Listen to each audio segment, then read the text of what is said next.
नमस्कार साथियों, PSP college में आपका हार्दिक स्वागत है।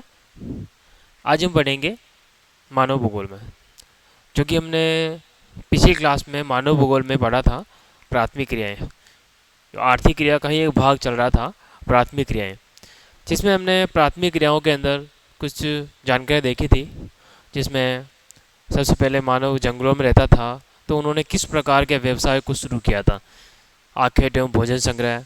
उसके बाद में उन्होंने पशुपालन, पशुओं को पालना शुरू किया, और उसके बाद उन्होंने पहले चलवासी पशुचारण को अपनाया। उसके बाद में धीरे धीरे जैसे उनका बौद्धिक विकास होता गया, वैसे वैसे उन्होंने पशुओं को व्यापारिक तौर पर पशुओं को पालना शुरू किया।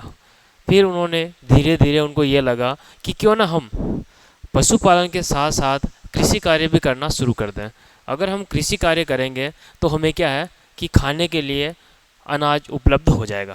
तो उन्होंने क्या किया, धीरे धीरे कृषि कार्य करना शुरू किया, और उनमें उन्होंने क्या किया कि जो खाद्यान्न जो फसलें थी, उस प्रकार से उन्होंने खाद्यान्न फसलों का उत्पादन करना शुरू कर दिया। धीरे धीरे उन्होंने कृषि कार्य को आगे बढ़ाया, और उसके बाद में अब जो आगे आता है वो आता है रोपण कृषि, है ना। रोपण कृषि, उसके बारे में आज हम पढ़ने जा रहे हैं। तो आइए हम शुरुआत करते हैं। अब रोपण कृषि में अपन क्या पढ़ेंगे कि पहले तो अपन ये देखेंगे कि रोपण कृषि जो है उसमें कौन कौन सी फसलें आती है और उनकी मुख्य विशेषताएं क्या है ना, वो देखेंगे। उसके साथ ही साथ हम मिश्रित कृषि भी देखेंगे, मिश्रित कृषि में क्या होता है। तो शुरुआत करते हैं। रोपण कृषि, रोपण कृषि एक व्यापारिक कृषि है। क्या है? व्यापारिक कृषि, जिसका मुख्य उद्देश्य होता है पैसा कमाना। व्यापार के तौर पर यह कृषि की जाती है, ना कि अपनी आवश्यकताओं को पूर्ति करने के लिए एक प्रकार की कृषि की जाती है। तो क्या है कि रोपण कृषि एक प्रकार की व्यापारिक कृषि है, जो व्यापार के उद्देश्य से की जाती है, जिसके अंतर्गत बाजार में बेचने के लिए, बाजार में बेचने के लिए कौन कौन सी फसलें बोई जाती है? चाय, कॉफ़ी, कोको, रबर, कपास, गन्ना, केले व अनानास के पौधे लगाए जाते हैं। इस प्रकार के पौधे उगाए जाते हैं, और इनके बड़े बड़े बागान होते हैं। उनकी कृषि वो व्यापारिक तौर पर करते हैं। अब आता है कि रोपण कृषि की मुख्य विशेषताएं, कि रोपण कृषि की मुख्य विशेषताएं कौन कौन सी है, उनको हम कुछ यूँ कहें तो कि कुछ पॉइंट वाइज देखेंगे हम। तो सबसे पहले आता है खेतों का आकार, कि रोपण कृषि में खेतों का आकार किस प्रकार का होता है। छोटे होते हैं, बड़े होते हैं, मध्यम प्रकार के होते हैं। तो उनमें देखते हैं हम कि इसमें कृषि क्षेत्र, या इस कृषि क्षेत्र में क्या होता है, बागान लगाए जाते हैं, बड़े बड़े बागान होते हैं। तो बागानों का आकार बहुत बड़ा होता है। तो बागानों के आकार बड़े होने की वजह से खेतों का आकार कैसा होता है? खेतों का आकार भी बड़ा होता है, बड़े बड़े खेत होते हैं। उसके बाद पूंजी की किस प्रकार से आवश्यकता होती है, पूंजी की अधिक आवश्यकता होती है या कम आवश्यकता होती है। तो वो देखते हैं कि पूंजी निवेश, बागानों की स्थापना मतलब बागान लगाने और उन्हें चलाने के लिए और रखरखाव के लिए, उनका रखरखाव करने के लिए अधिक पूंजी की आवश्यकता पड़ती है। ठीक है, क्योंकि पौधे लगाने, पहले पौधे लगाने के लिए और उनका रखरखाव करने के लिए क्या है, अधिक पूंजी की आवश्यकता होती है। अब आता है नंबर 3 कि तकनीकी व वैज्ञानिक विधियाँ, इनकी आवश्यकता इसमें पड़ती है या नहीं पड़ती है, तो इनका किस प्रकार से उपयोग होता है। तो देखते हैं, इसमें उच्च प्रबंध तकनीकी मतलब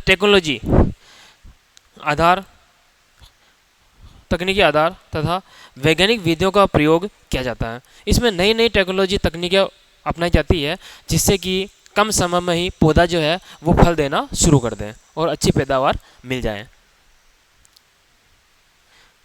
तो क्या है, खेतों का आकार बड़ा होता है, पूंजी की आवश्यकता अधिक होती है, और टेक्नोलॉजी और वैज्ञानिक विधियों का उपयोग इसमें किया जाता है। क्योंकि व्यापारी जो फसलें बोई जाती है, उनका एक ही उद्देश्य होता है कि अधिक से अधिक लाभ कमाना, कम समय में अधिक से अधिक लाभ कमाना। तो वो लाभ किस प्रकार से कमा सकते हैं, तो उस प्रकार से वो अलग अलग टेक्नोलॉजी या तकनीकियाँ अपनाते हैं। अब आता है अगली विशेषता इसकी, एक फसली कृषि। एक फसली कृषि मतलब एक ही फसल बोई जाती है। जैसे अगर कॉफ़ी के बागान लगाएं तो पूरे खेत में कॉफ़ी के बागान ही होंगे, चाहे आम के लगाएं आम के होंगे, चाहे केले के हैं तो केले के होंगे, कॉफ़ी के हैं तो कॉफ़ी के होंगे, है ना।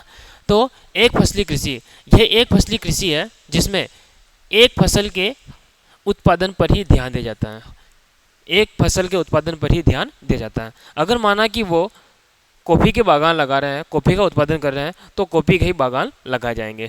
चाहे वो चाय का उत्पादन कर रहे हैं तो चाय के बागान लगाए जाएंगे। उसके बाद में आता है श्रम, कि उसमें रोपण कृषि के अंदर श्रमिकों की आवश्यकता पड़ती है या नहीं पड़ती है। तो इसमें बता दें कि श्रमिकों की आवश्यकता भी ज़्यादा पड़ती है। इसमें काफ़ी श्रमिकों की आवश्यकता होती है। श्रम स्थानीय लोगों से प्राप्त किया जाता है, जो आसपास के जो लोग होते हैं उनको बुलाकर या उनको काम पर रखा जाता है या उनका उपयोग वो करते हैं। तो इसमें कह सकते हैं कि रोपण कृषि में श्रमिकों की आवश्यकता अधिक होती है। कैसे? पहले तो पौधा तैयार करना, फिर उनको रोपना और उनकी देखरेख करना, है ना। इस प्रकार के कामों के लिए अधिक श्रमिकों की आवश्यकता पड़ती है। उसके बाद परिवहन के साधन, परिवहन के साधन की आवश्यकता पड़ती है या नहीं पड़ती है, वो कितना महत्वपूर्ण है तो उसमें देखते हैं। परिवहन के साधन सुचारू रूप से विकसित होते हैं, जिनके द्वारा बागान एवं बाजार भली प्रकार से जुड़े रहते हैं। इसमें क्या है कि परिवहन के साधनों की आवश्यकता होती है, जिससे क्या होता है कि परिवहन के साधन आपस में बाजार से लगाकर जहाँ पर उत्पादन हो रहा है वो आपस में एक दूसरे से जुड़े होते हैं, तो निर्मित माल को आसानी से बाजार तक पहुँचा देते हैं। उसके बाद क्षेत्र, कि रोपण कृषि विश्व में कहाँ कहाँ पर की जाती है। रोपण कृषि के क्षेत्र,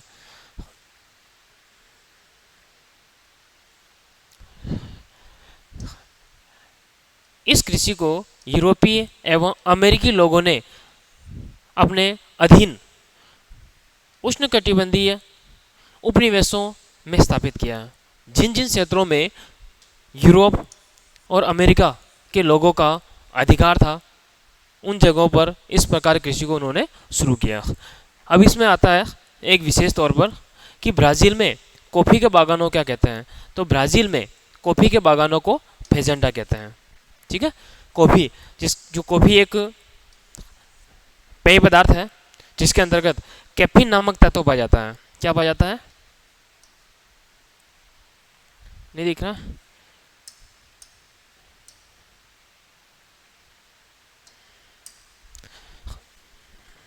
कॉफी के अंदर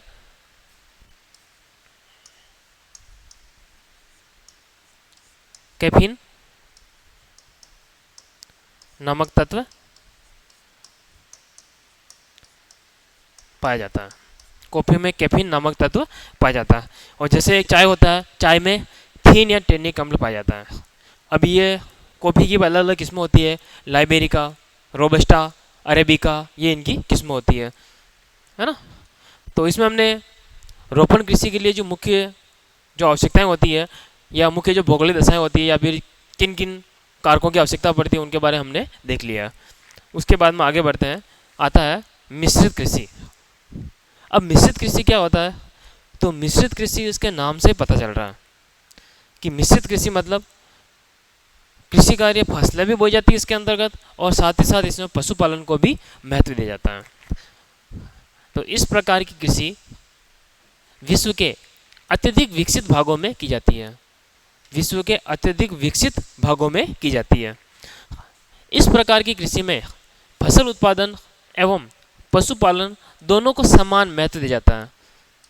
किस किस को? एक तो फसल उत्पादन और पशुपालन दोनों को समान महत्व दिया जाता है।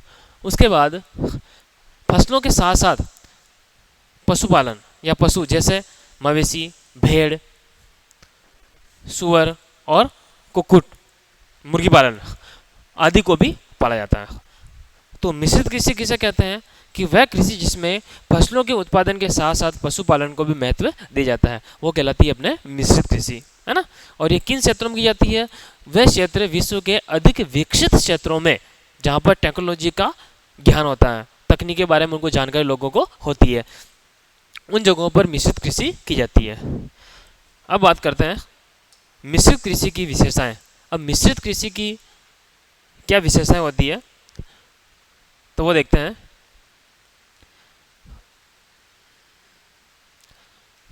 नंबर 1, चारे की फसलें मिश्रित कृषि के मुख्य घटक हैं। चारे की जो फसलें होती है जो पशुओं को खिलाने के लिए बोई जाती है, वो फसल मिश्रित कृषि का ही मुख्य घटक होता है। अगला, इस कृषि में खेतों का आकार मध्यम होता है। मध्यम मतलब न ज़्यादा छोटे और न ज़्यादा बड़े। अगली विशेषता, इसमें बोई जाने वाली फसलें गेहूँ, जौ, राई, जई, मक्का, कंदमूल, इस प्रकार की फसलें इसमें बोई जाती है। इस प्रकार की कृषि इसमें की जाती है। किसमें? मिश्रित कृषि में। अगली विशेषता है, इस प्रकार की कृषि विश्व के अत्यधिक विकसित भागों में की जाती है। जो लाइन अपने पहले ऊपर आई थी कि विश्व के अत्यधिक विकसित भागों में इस प्रकार की कृषि की जाती है। उसके बाद क्षेत्र कि यह कहाँ कहाँ की जाती है, तो उदाहरण के लिए जो क्षेत्र बता रखे वो है कि उत्तरी पश्चिमी यूरोप और उत्तरी अमेरिका का पूर्वी भाग। उत्तरी अमेरिका का पूर्वी भाग मतलब अटलांटिक महासागर जो है उसका तटवर्ती भाग। और उत्तरी पश्चिमी यूरोप भी, वो भी अटलांटिक महासागर का तटवर्ती भाग, मतलब अटलांटिक महासागर किनारे वाले भाग। फिर यूरेशिया के कुछ भाग। यूरेशिया यूरोप और एशिया के सम्मिलित भाग को यूरेशिया कहते हैं। तो उसके सम्मिलित जो भाग यूरेशिया के अंदर आता है उस जगह पर इस प्रकार की कृषि की जाती है। कौन सी? मिश्रित कृषि। और दक्षिणी महाद्वीपों के समशीतोष्ण अक्षांश वाले भाग। दक्षिणी जो भूमध्य रेखा से नीचे वाले जो महाद्वीप है, या फिर यूँ कह सकते हैं कि दक्षिणी गोलार्ध में जो भी महाद्वीप है उनके दक्षिणी भागों में इस प्रकार की कृषि की जाती है। जैसे एक मानचित्र के माध्यम से हम देखते हैं,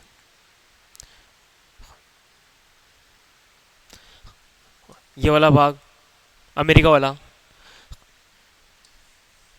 ये वाला भाग है दक्षिणी अमेरिका। ये महाद्वीपों के दक्षिणी भाग है जो इस यहाँ पर।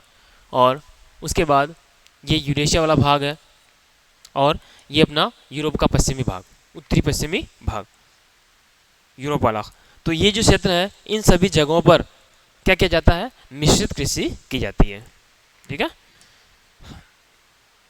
उसके बाद हम आगे बढ़ते हैं और इसमें एक भाग आता है ट्रक कृषि। अब ट्रक कृषि क्या होता है ये नाम से पता चल रहा है। ट्रक कृषि मतलब ऐसा नहीं है कि ट्रक के अंदर खेती की जाती है। ट्रक कृषि, जिसे ट्रक फार्मिंग कृषि भी कहते हैं। इसमें क्या होता है कि जो नगरीय केंद्र होते हैं, बड़े बड़े नगर होते हैं, उनके आसपास के क्षेत्रों में जो गांव होते हैं उन जगहों पर फल व सब्जियां उगाई जाती है।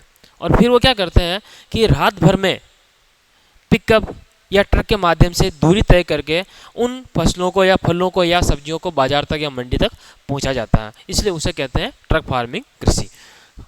देखिए, अब ट्रक फार्मिंग कृषि में क्या होता है,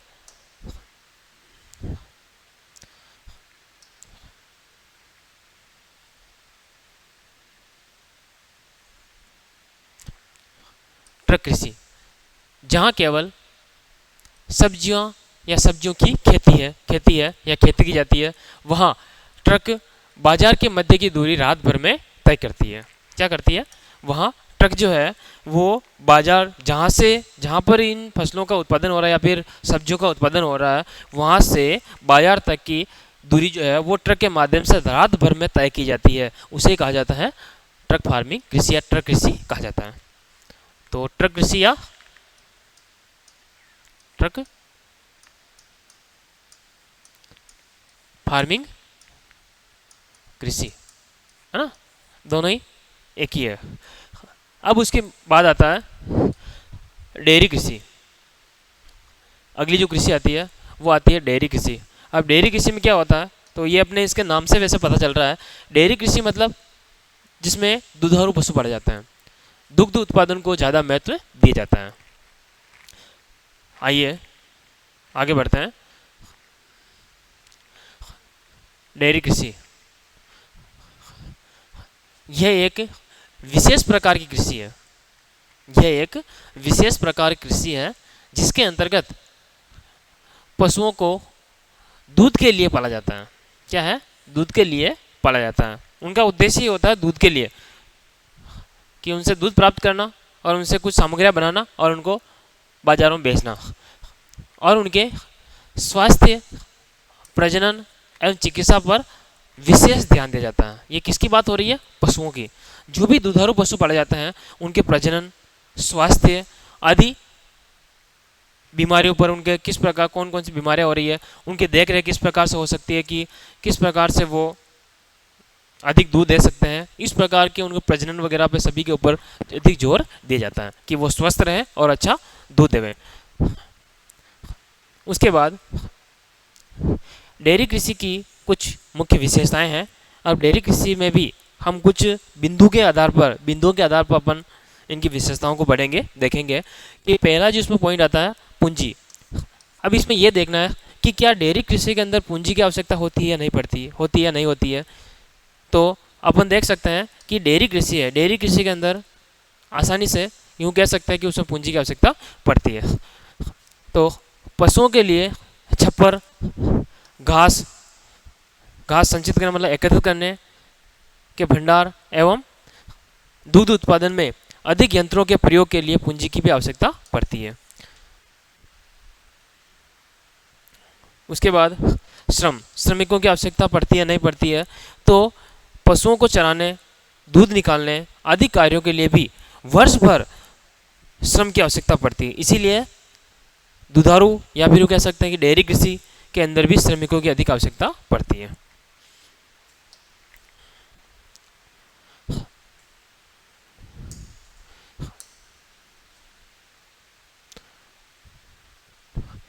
नगरीय और औद्योगिक केंद्रों में विकसित यातायात के साधन कौन से हैं?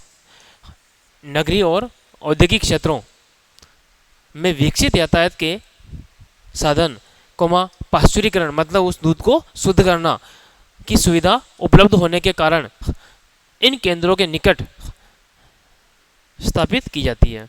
मतलब औद्योगिकरण वाले क्षेत्र है वो, और नगरीय केंद्र जो होते हैं, नगरीय क्षेत्र होते हैं, उनके आसपास के क्षेत्रों में ही डेयरी उद्योग स्थापित किया जाता है। क्यों किया जाता है? क्योंकि उनको पता है कि इन क्षेत्रों में उनकी आवश्यकता भी होती है, खपत भी हो जाती है। दूसरा, वहाँ पर आसानी से उससे निर्मित मालों को वहाँ पर बेच भी सकते हैं, और आसानी से वहाँ पर क्या है कि यातायात या परिवहन की सुविधा भी आसानी से उपलब्ध हो जाती है।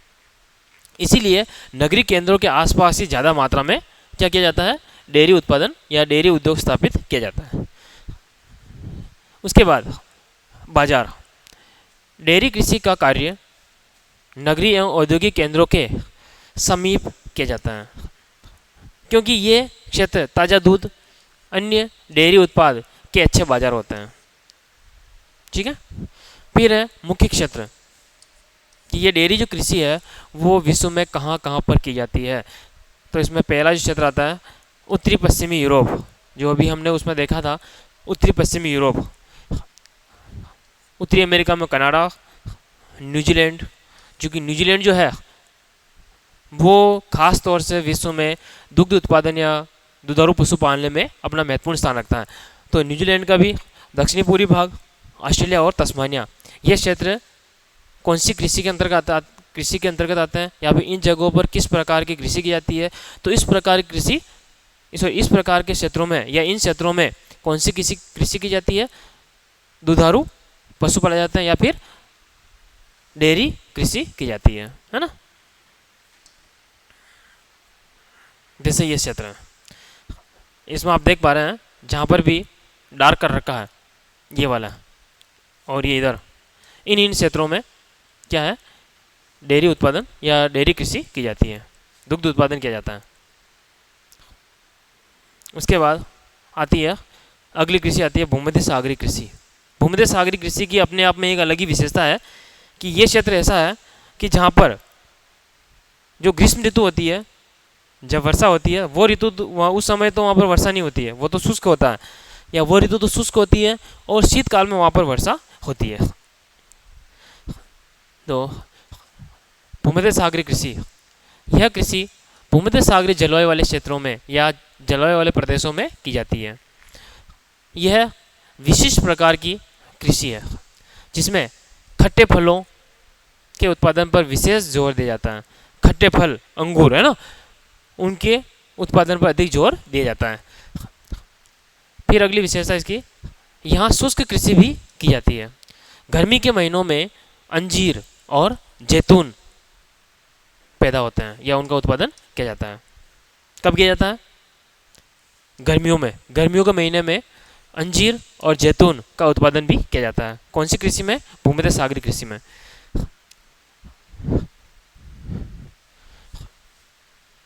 ग्रीष्म ऋतु में जब यूरोप एवं यूएसए संयुक्त राज्य अमेरिका में फलों व सब्जियों की मांग होती है, तब इसी क्षेत्र से इसकी आपूर्ति की जाती है। इस क्षेत्र में या इस क्षेत्र के कई देशों में अच्छे किस्म के अंगूरों से उच्च गुणवत्ता वाली मदिरा बनाई जाती है। कि यहाँ पर जो अंगूरों की खेती की जाती है, उन अंगूरों से, खट्टे अंगूर जो होते हैं, उनसे मदिरा का उत्पादन किया जाता है या उनसे मदिरा या शराब बनाई जाती है। और इसकी एक मुख्य विशेषता क्या है कि भूमध्य सागरीय कृषि की मुख्य विशेषता है कि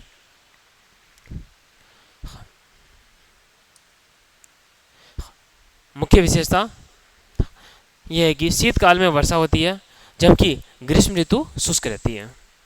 ग्रीष्म ऋतु में यहाँ पर वर्षा नहीं होती है। उसके बाद आता है सहकारी कृषि एवं सामूहिक कृषि। सहकारी कृषि और सामूहिक कृषि, इसमें हम कुछ बिंदुओं के माध्यम से इन दोनों में अंतर स्पष्ट करेंगे, अंतर देखेंगे इन दोनों में अंतर क्या होता है। वैसे यहाँ से एग्जाम में प्रश्न पूछा जाता है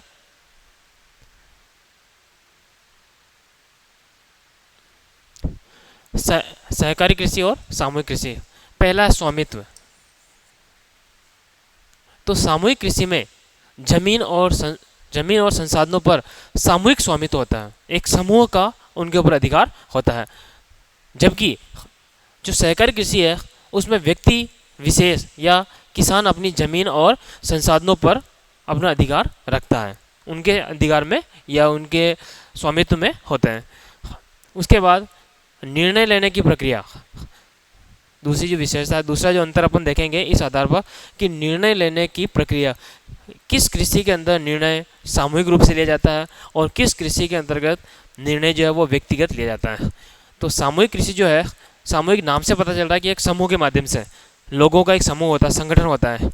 तो सामूहिक कृषि में निर्णय लेने की प्रक्रिया सामूहिक होती है, जबकि सहकारी कृषि में व्यक्तिगत किसान अपने खेतों के लिए निर्णय ले सकता है कि कौन सी फसल बोनी है, कब बोनी है, यह निर्णय वो व्यक्ति विशेष ले सकता है। लेकिन सामूहिक कृषि के लिए एक समूह में, एक संगठन द्वारा उनका निर्णय लिया जाता है। उसके बाद में तीसरा अंतर देखते हैं, संसाधनों का उपयोग। जो भी संसाधन है खेती करने के लिए, उनमें क्या होता है कि जो सामूहिक कृषि है उसके अंतर्गत तो समूह के माध्यम से व्यक्ति विशेष संगठन के आधार पर यह निर्णय लिया जाता है कि वो संसाधन कब उपयोग किए जाएंगे या कब काम लेना है।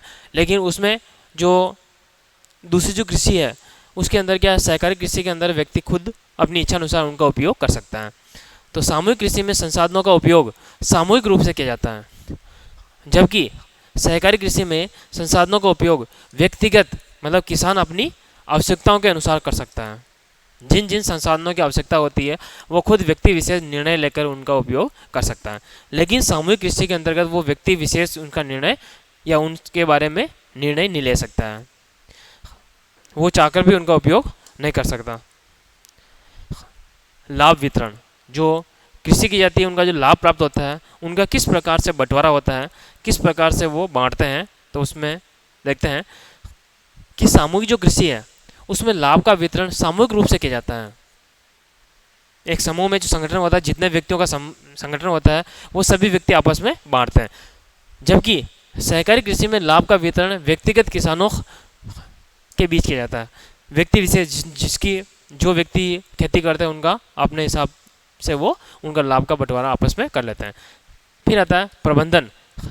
सामूहिक कृषि में प्रबंधन सामूहिक रूप से किया जाता है, जबकि सहकारी कृषि में प्रबंधन व्यक्तिगत, मतलब व्यक्ति विशेष अपने खेतों के लिए करते हैं। उसके बाद सरकारी समर्थन। सरकारी समर्थन किस प्रकार से मिलता है, तो सामूहिक कृषि को सरकारी समर्थन अधिक मिलता है, क्योंकि समूह के माध्यम से खेती की जाती है, तो उनकी देख रेख, उनसे खरीदने के लिए उनको अधिक समर्थन मिला होता है।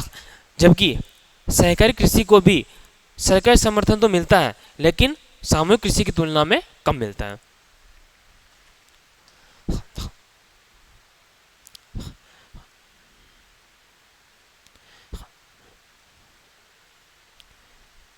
उसके बाद में आता सदस्यता, ये सातवीं विशेषता इसकी, या सातवां अंतर है।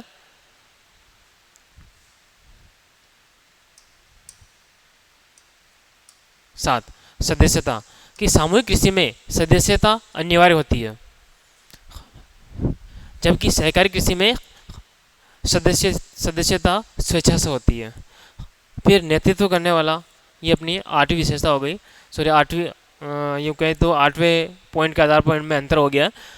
नेतृत्व, सामूहिक कृषि में नेतृत्व सामूहिक रूप से चुना जाता है, जबकि सहकारी कृषि में नेतृत्व व्यक्तिगत किसानों द्वारा चुना जाता है। मतलब सामूहिक, इसका जो नेतृत्व कौन इनकी देखरेख करेगा, उनका अध्यक्ष कौन होगा समूह का, तो उसमें तो क्या है कि समूह के माध्यम से किसी एक व्यक्ति को नेतृत्व के रूप में चुना जाता है, लेकिन इसमें व्यक्ति विशेष किसान ही उनमें अपने आप में रह जाता है।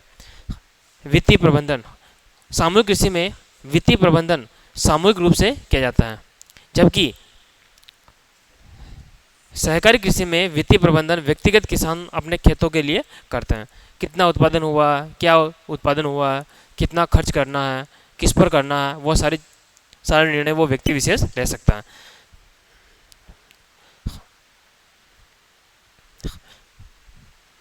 उसके बाद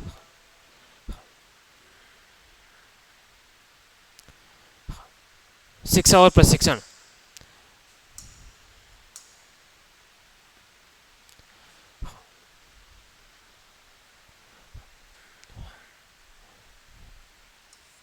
तो सामूहिक कृषि में शिक्षा और प्रशिक्षण सामूहिक रूप से दिया जाता है। जो भी किसी भी उत्पादन या किसी भी कृषि के लिए कोई जानकारी दी जाती है, तो वो क्या, एक समूह में उनको प्रशिक्षण दिया जाता है, एक समूह में। जबकि सहकारी कृषि में शिक्षा और प्रशिक्षण व्यक्तिगत किसानों को दिया जाता है, एक व्यक्ति विशेष को उसमें बताया जाता है। बाजार तक पहुँच, सामूहिक कृषि में बाजार तक पहुँच सामूहिक रूप से होती है, जबकि सहकारी कृषि में बाजार तक पहुंच व्यक्तिगत किसानों के लिए होती है। उसके बाद आता है जोखिम प्रबंधन, जोखिम, जो भी नुकसान होता है, खतरा है, तो सामूहिक कृषि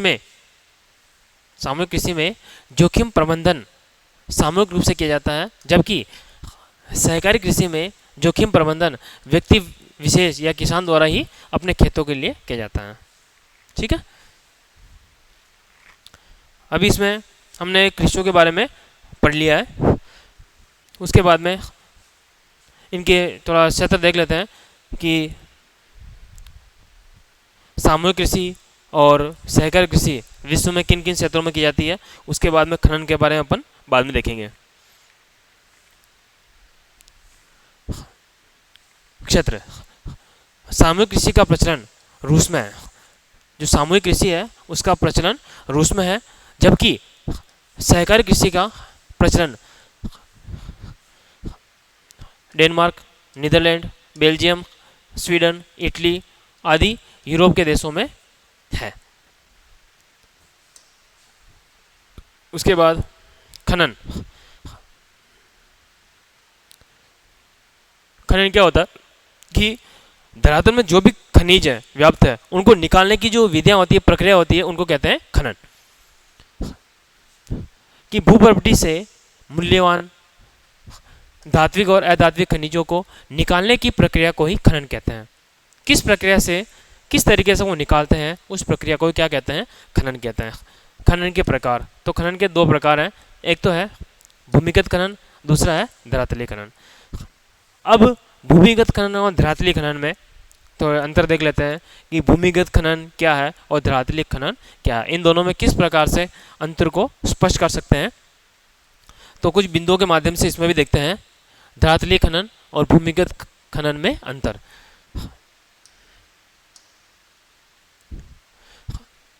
स्थान के आधार पर, पहला है स्थान, कि धरातलीय खनन जमीन की सतह पर किया जाता है, ऊपर वाला भाग पर, जबकि भूमिगत खनन खनन जो है वो जमीन के नीचे किया जाता है, आंतरिक भाग में।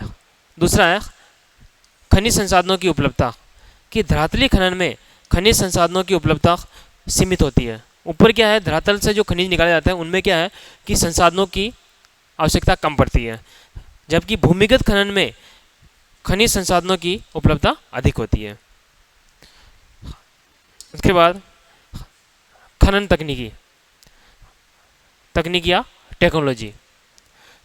तो धरातलीय खनन में खनन की तकनीकी सरल होती है, कि जो सामान्य जानकारी होती है, कुछ ज़्यादा टेक्नोलॉजी की आवश्यकता पड़ती नहीं है और वैसे खनन कर सकते हैं। जबकि जो भूमिगत खनन है, जो आंतरिक भाग से जो खनिज निकाले जाते हैं, उनका खनन करने के लिए खनन तकनीकी जटिल होती है, उनके नई नई टेक्नोलॉजी के बारे में उनको जानकारी होनी चाहिए। लागत, कि ये दोनों जो विधियाँ हैं उनमें से कौन सी विधि के अंदर कम खर्चा आता है, कौन सी विधि में ज़्यादा खर्चा आता है। तो धरातलीय खनन की लागत कम होती है क्योंकि वो ऊपर वाले भूभाग में स्थित रहते हैं, जबकि भूमिगत खनन जो आंतरिक भाग से जो खनिज निकाले जाते हैं उनको खनन करने में अधिक लागत की आवश्यकता होती है, उसमें खर्चा अधिक आता है, समय भी अधिक लगता है और खर्चा भी अधिक आता है। पर्यावरण प्रभाव, इस प्रकार से या इन दोनों प्रकार से जो खनिज निकाला जाता है, इन दोनों में से कौन सा प्रकार ऐसा है जो पर्यावरण को नुकसान पहुंचाता है। तो धरातलीय खनन का पर्यावरण पर अधिक प्रभाव पड़ता है क्योंकि वो धरातल के ऊपर ही उनका खनन किया जाता है इसलिए, जबकि भूमिगत खनन का पर्यावरण पर प्रभाव कम पड़ता है। भूमिगत खनन का प्रभाव कम पड़ता है। जोखिम, धरातलीय खनन में जोखिम कम होता है क्योंकि वो कम गहराई से निकला जाता है, तो उसका मलबे का धंसना, है ना, जो खाने होती है उनका धंसना, इस प्रकार की घटनाएं उसमें कम रहती है। जबकि भूमिगत खनन में जोखिम अधिक होता है, जैसे कि भूमिगत दुर्घटना और विस्फोट का खतरा।